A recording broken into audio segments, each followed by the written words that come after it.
We have all had painful events in our lives that can lead to depression, anxiety, addiction, or broken relationships. But here's a secret. It is not about what happened to us that causes suffering. It's the stories we believe about ourselves. Join us as we shine light on how to rewrite our stories, avoid the shadows of shame, and travel along the pathway to joy, love, and connection. It's the Finding Peace podcast with your host, Amazon best-selling author, Troy L. Love. I'm up in the beautiful mountains of Fresno, California, near a lake. I am attending a men's retreat, and I've been there for a day or two already. It's been pretty emotionally exhausting. We've spent a lot of time processing our different experiences and trials and struggles that we are going through, and it's been a wonderful and healing experience for all of us. It's a very small men's retreat. There's only about 5 or 6 of us present, and because of that, we are also in charge of doing the cooking. Each one of us have submitted what our favorite meals are, and the groceries have been purchased, and we would prepare the meals together as part of the weekend experience. I had specifically requested that we be able to make some Thai food. I love Southeast Asian food, and I really enjoy making Thai food. We were going to make some Hmong egg rolls and some Thai pad Thai as part of the meal. And I had specifically given instructions to the person who was purchasing the ingredients that I needed some fish sauce. Because honestly, you can't make Southeast Asian food without fish sauce. We looked through all the boxes of groceries to see if we could find the fish sauce, and it wasn't there. We also didn't have the right dipping sauce that went with the egg rolls, and I began to panic. I felt like this food wasn't going to turn out very well if we didn't have the fish sauce. We needed to have the fish sauce. It was absolutely, positively a requirement for us to have the fish sauce, and we didn't have it. And so I told some of my buddies that I was going to leave and go down to the local grocery store and buy some fish sauce, and then I'd be right back.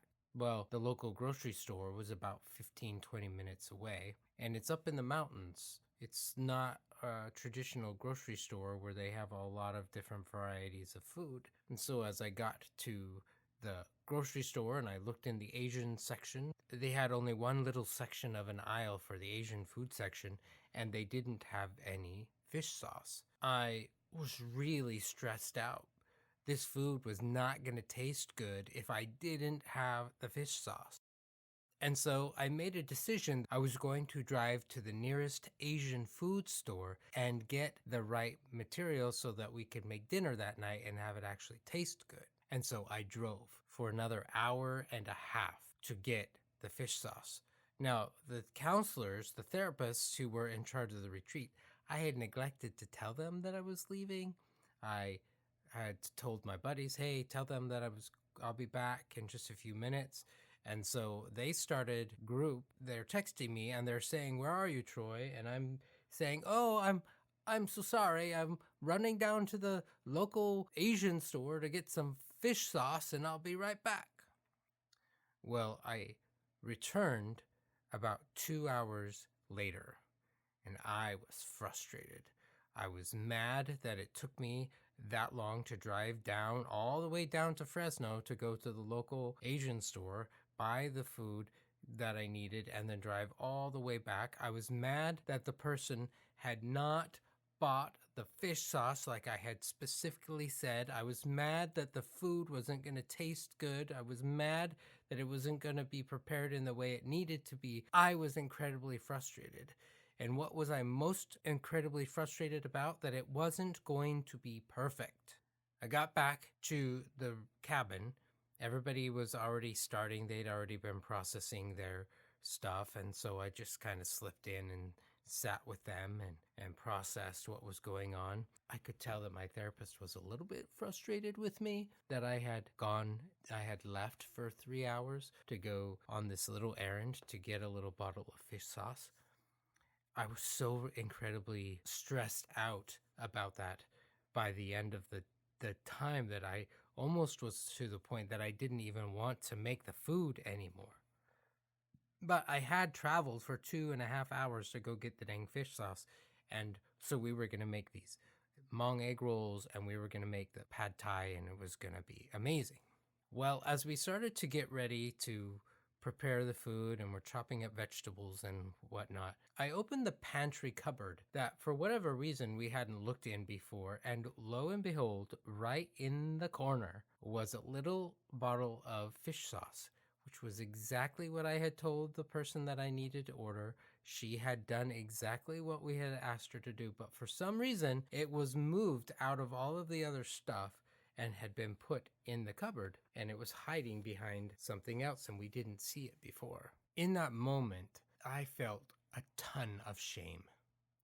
I felt like an idiot for driving 2.5 hours for a little bottle of fish sauce when I actually didn't need to. I felt like I had disappointed my therapist, and I was really upset that I was so adamant that this food had to be perfect. And that leads us to the question of the week. If I don't demand perfection, won't that mean that what I produce is going to be trash? Doesn't it mean that if I don't demand perfection, that I'm just going to be a slacker and the quality of what I'm producing and the outcomes that I'm trying to achieve are just going to be junk? Isn't that what it means if I don't demand perfection? Well, let's take a look at that. Thomas Curran and Andrew Heal have done a meta-analysis of perfection. They were comparing what perfection does to individuals, and they were looking at a lot of different areas of perfection. They took data from 1989 up to 2016, and they compared all of this to extrapolate what perfection does. And one of the things that they have found is that there's been a significant increase in undergraduates in the United States, in the United Kingdom, in Canada, who are demanding more and more perfection. These tendencies to demand perfection have increased, have skyrocketed since the 1990s. And what they also discovered, there's a correlation between demanding perfection and experiencing things like depression, anxiety, self-harming behaviors, social anxiety, agoraphobia, developing obsessive compulsive disorders, developing eating disorders, having problems going to sleep, having chronic fatigue syndrome, engaging in behaviors such as hoarding, having gastric issues, having chronic headaches, and people dying earlier than on average, and also suicide rates skyrocketing. So they found that there was this correlation between perfectionism and our health. And it wasn't great. It was actually worse. The more that we demanded perfection, the more unhealthy we become. And they found specifically that having high personal standards is directly linked to suicidal ideation. So there's the challenge. The question was, if I don't demand perfection, if I don't demand high standards, isn't that going to be bad? Isn't the outcome going to be bad?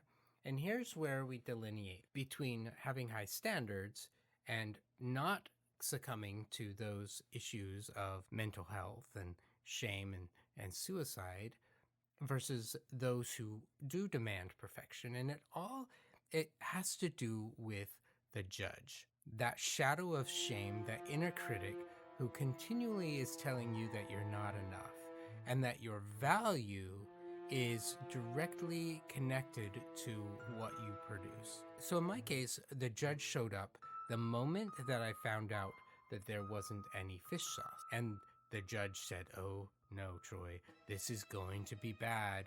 Your food is going to be awful. It's going to be disgusting because you don't have the right ingredients." Now, I could have stopped there, and that probably would have been true. The food would not have tasted the way it was supposed to because of this key ingredient. That's probably true. But what the judge then did is, and they're all going to think that you're an awful cook. And they're all going to think that you don't know what you're doing, and they're all going to think less of you, and they're going to be disgusted by the food, and they're not going to want to eat it, and then they're going to think badly of you, and they're all going to go hungry, and it's just going to be awful. So you are a failure because you didn't listen and buy your own bottle of fish sauce before you got here, and you shouldn't have trusted other people because they aren't dependable, and now this is going to be awful. That is exactly what the judge was saying to me, just ramming that in my head. And the more that the judge talked to me, and the more that I didn't process that with other people, I didn't check it out with anybody else. I just started to panic. I just started to have an anxiety attack that was saying, this is going to be awful. This is going to be bad. They are going to hate me. They're going to judge me. And that's really the difference between the shadow of shame and the judge beating me up and also having a standard. And that difference is that my worth doesn't change because I maybe produced something that was less than ideal. If I got second place or fourth place in a competition, that doesn't change my worth as a human being unless I believe the judge. And if I was in a competition, a food competition or whatever, and I didn't get first place, immediately, if I listen to the judge is going to say, well, what's wrong with you? Why didn't you try harder? You should have tried harder. I can't believe that you didn't get first place. You suck as a person. You are a horrible, awful, no good, very bad person. That's what the judge does. And then if I believe the judge, I immediately go into that sense of shame and inadequacy, and then I beat myself up because my product or whatever it was that I did wasn't perfect. And then I feel depressed, and I feel anxious, and I feel all those things that we were talking about before.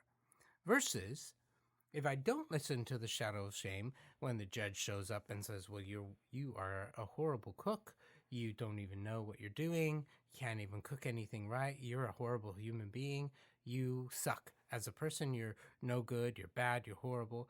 I'm able to say, okay, whoa, wait a minute, judge. You need to back away for a minute. Let me talk to you for a minute. Number one, that's not true. I know that I have worth. It just didn't turn out the way that I wanted. I did my best, and for whatever reason, the judges chose this other person's food over mine. But it doesn't mean that I'm a horrible person. It doesn't mean that I don't have any worth. It doesn't mean that I am bad. It may mean that I need some practice. It may mean that I need to continue trying harder.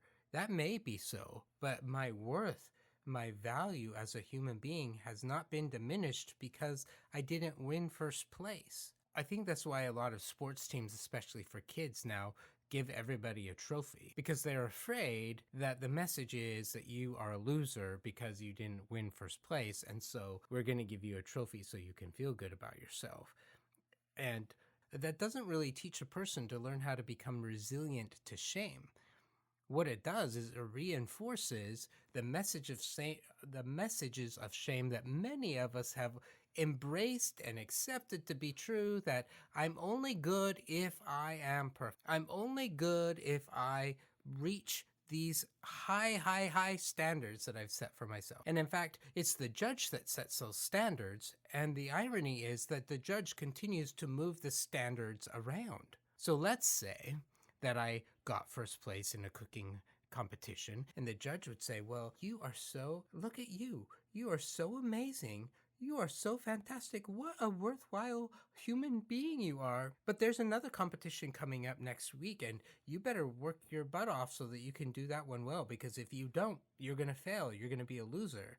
And that's what that judge does.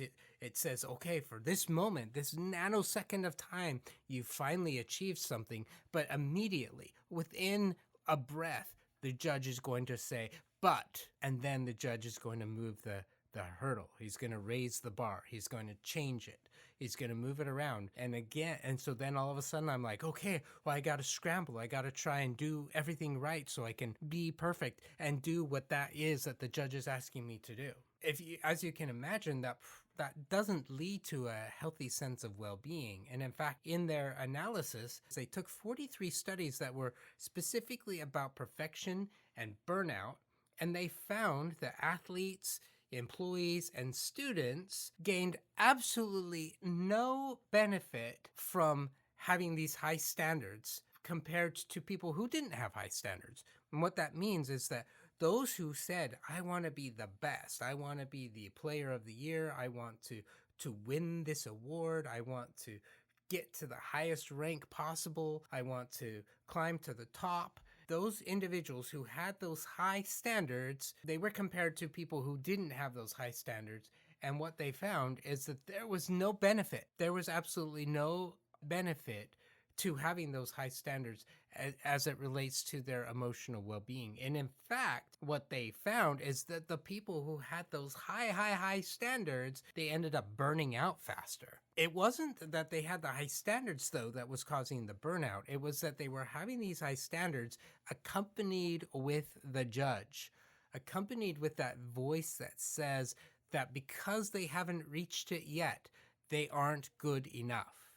Because they haven't tried hard enough, they haven't reached it yet. And so because of that, that leads to this sense of burnout, this sense of discouragement, this sense of I'm not sure I can show up to work tomorrow because I feel like I'm such a loser. And that is fueled by the judge.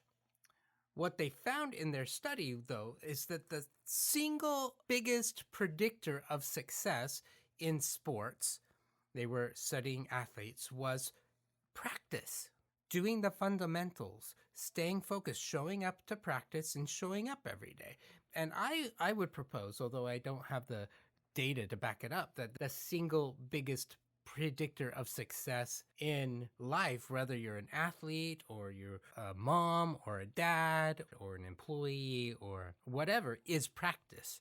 Continuing to practice and trying to get better and showing up every day to improve ourselves, not so that we can convince the judge that we are worthy of love and belonging, but simply because we want to improve our skills. We want to experience joy in mastering something. And there's a lot of joy that can come with mastering something. I interviewed a guy who won the world record for pull-ups, and I'm going to talk about him in another podcast in the near future, but I remember talking to him. He worked really hard to become the world record pull-up guy, and it was his story is amazing. But one of the things that really hit home to me as I was talking to him is he said to me, I know that I'm not going to be the world record holder forever. I know that someone else is going to come along and they're going to beat my record. And that's fantastic. He was really excited about that. Why was he so excited? Because he hadn't connected his worth to whether or not he won the world record. He had set a goal that I want to win the world record for his own personal achievement, not because it would enhance his value as a human being, but simply because that's what he wanted to do. And so he practiced every day, and he developed all the muscles, the different muscle groups and everything that he needed so that he could actually accomplish this feat of winning the world record for the number of pull-ups completed in 24 hours. But he also had this humility that recognized that my value isn't about that. It's just joyful. It's exciting that I achieved this goal, and I can celebrate it, and I can be happy for it, and I can be proud of myself for the work that I've done. But I'm not doing that to say, see, judge, see, I am good enough.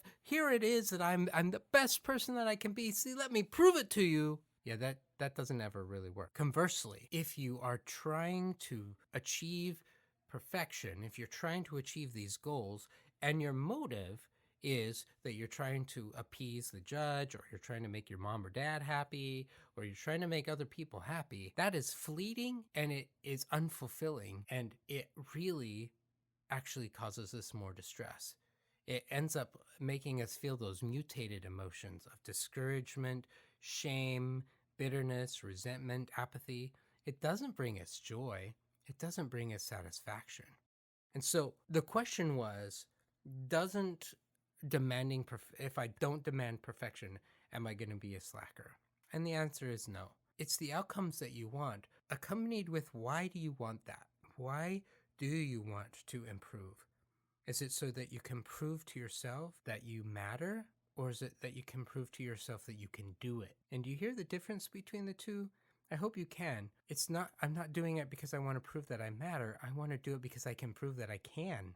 I want to prove to myself that I can do it. And whether that's an Ironman race or a 100-mile marathon, or whether it's a 5K race, or whether it's being able to make a wedding cake, or whether it's to be able to play a song on the ukulele or whatever that is. Am I doing that because I want to prove to everybody that I'm amazing and get the judge to shut up? Or am I doing it because it's actually something I want to accomplish? It's a goal that I've set for myself so that I can achieve it. Of course, many of us don't want to produce mediocre work. We want to be able to produce good quality work. But what's the motive? Am I producing the quality work so that my boss will be happy with me and he'll give me a raise? Or am I producing good quality work because I want to produce good quality work? It brings me joy and satisfaction. Am I producing good quality work because if I don't, I'm going to be hijacked by the judge who's going to beat me up and make me feel ashamed for the rest of the day? Or am I producing good quality work because it's something that brings me excitement and pleasure and fun? When we look at body image, for example, and having a hard time accepting our bodies, our judge can be incredibly brutal about our bodies. We're too fat, we're too skinny, we're whatever the negative messages are that the judge is saying to us. And then we have in our minds this idea of what perfection looks like. And that is such a fleeting thing because the judge moves that barometer, like I've talked about before, the judge moves that barometer around. And so you achieve a certain degree of weight. And then the judge says, well, that's not good enough. You need to lose 5 more. Or you gain a certain amount of muscle mass and the judge says, well, that's not good enough. You need 5 more. Whatever it happens to be, that judge continues to move that bar all over the place, leaving us discouraged and distracted and hopeless. And so we really need to challenge that judge and we need to ask ourselves, why am I really doing this? Why do I want to do this? And does it bring me joy to do this? Because I achieved it? Does it bring me pleasure or joy because I can see that it blesses somebody else's life? And does it bring me joy because I'm serving in a way that it lifts me up and lifts other people? Or am I doing it because I simply am trying to prove once and for all that I'm enough? And if that's the motivation, I'm telling you right now that you're going to burn out and you're going to experience those mutated emotions of depression and anxiety. You might experience PTSD. You might have significant health problems as a result. So we've talked before in the podcast about the yin and yang. It's the Eastern philosophy of yin and yang, where we accept where we are now and we also strive to be a little bit better than we were, and having a balance between the two. And that balance comes from, why am I doing this? Am I doing it because I want to be my best self for me? Or am I doing it because I'm trying to prove to the judge and others that I'm good enough? During that same retreat, I was assigned to make breakfast. And so I thought it would be great to make some eggs with a little bit of garlic. I say a little bit of garlic, but it wasn't a little bit of garlic. It was a lot of garlic.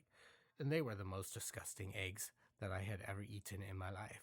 I served them. I didn't know that they tasted so bad until I sat down and ate them. And then I'm like, whoa, this is really strong garlic. And they're like, yeah, it really is. And I said, whoa, I'm really sorry. And they said, it's okay, let's make something else. And we got rid of the eggs and we made something else and it worked out just fine. We made more eggs that didn't have garlic in them and it turned out okay. That's kind of the contrast that I'm trying to explain. In that moment, I could have totally gone into shame. The judge could have said, oh my gosh, you don't even know how to make eggs? You suck as a person. They are going to starve. How horrible are you? Or we did what we did, which was everybody's like, hey, it's okay. Like, it didn't work out. Let's try something else. And we made something else that was just as yummy and they moved on. That's the contrast that I'm talking about. In that moment when I felt like I needed to have that fish sauce and the world was going to end if I didn't have that dang fish sauce, I was caught up with the judge. I was trying to appease the judge and make everybody else happy. But when I was able to recognize what was going on, I was actually able to check it in, and I processed it with the group later that night and talked about how me listening to the judge and trying to meet the demands of perfection was not serving me, and it actually was affecting my ability to connect with other people in a loving, compassionate way. And so I hope that you can watch out for the judge, because he he or she or however you imagine the judge to be in your life can really sabotage your happiness and joy. We said earlier that the single biggest predictor of success is practice. And that's part of the reason why I wrote the book, A Year of Self-Love, to remind you to be kind to yourself every day. It's a skill that we all need to practice. It's a skill that we can work on being kinder to ourselves and being kinder to other people. It will bring us more joy in the end, and it will open us up to greater light and connection with other people. And so I'm hoping that you can develop some resilience to the judge, you can watch out for him, and more importantly, I'm hoping you can practice self-compassion every day. I hope that you can find peace always. You've been listening to the Finding Peace podcast. If you loved the show or want to ask a question, let us know by going to troylove.com. There, you can also learn about the Finding Peace 5-Day Challenge. Remember to subscribe to this podcast so you won't miss the next episode. And if you are listening on iTunes, please give us a 5-star rating. It helps other people find this podcast more easily. Thank you for spending part of your journey with us. Copyright Finding Peace Consulting.